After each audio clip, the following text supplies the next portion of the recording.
Aaron first noticed it at Eagle's Peak, where sheer cliffs plunged into fog-drenched darkness.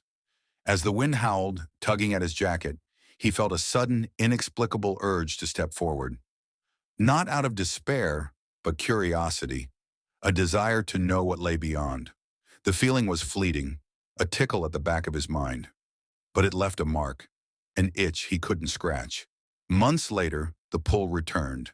He was standing on a subway platform late at night, the tunnel yawning ahead like a gaping maw. When the train's headlights pierced the darkness, he felt it again, a whisper, soft and seductive.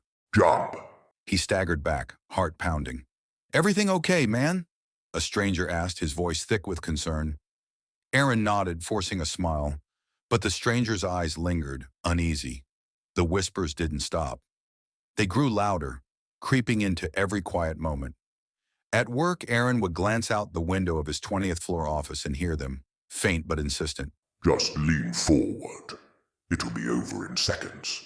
At home, the edges of mirrors warped and rippled like liquid, reflecting endless voids instead of his cramped apartment.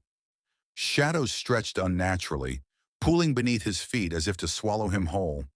One night, while washing dishes, his sink drained into nothingness. He blinked and it was back to normal, but the whispers didn't let him forget. Sleep became impossible. Each time he closed his eyes, he felt himself falling, not into a dream, but into a vast, suffocating abyss. Aaron began hearing stories of others who felt the same pull. A co-worker mentioned her friend stepping off a cruise ship in calm waters, no warning, no reason. A news report described a man walking into freeway traffic, his face blank, eyes empty. It's the call of the void.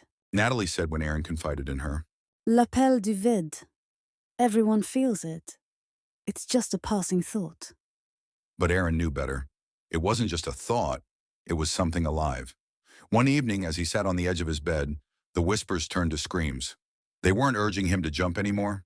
They were demanding it. You don't belong here. He looked down and saw his feet sinking into the floor, the wood splintering beneath him. The void yawned wide, black tendrils writhing like serpents, curling up his legs. He screamed, thrashing, clawing at the air, but the tendrils tightened. They weren't cold or slimy. They burned, searing his skin as they dragged him closer to the abyss. The floorboards snapped, and Aaron fell into nothingness. When he woke, he was sprawled in his living room, drenched in sweat. His legs bore no marks, but the memory of the pain was vivid. He staggered to his feet, trembling. The apartment was wrong. Shadows clung to the corners like living things, and the walls pulsed as though they were breathing. On the far side of the room stood a figure, a dark silhouette, featureless yet unmistakably watching him. "Who are you?" Aaron croaked. It didn't answer. It simply raised an arm, pointing toward the balcony. The door slid open of its own accord, and beyond it, the city lights had vanished. Only the void remained, infinite and hungry. Come. When Natalie arrived the next morning, Aaron's apartment was empty. The balcony door was open, a faint breeze wafting through. On the railing, she found his phone. The last video recorded showed Aaron, wide-eyed and shaking, standing in the living room. "They won't stop," he whispered. "They're everywhere. I can't fight it anymore." The camera panned to the corner of the room, where a figure stood, barely visible in the dim light. Its head tilted unnaturally, as if mocking him. Then Aaron turned the camera to the balcony. His voice was barely audible over the rising wind. "I just want it to stop." The video ended with the sound of footsteps. Natalie stared at the spot where her brother had last stood, her stomach churning.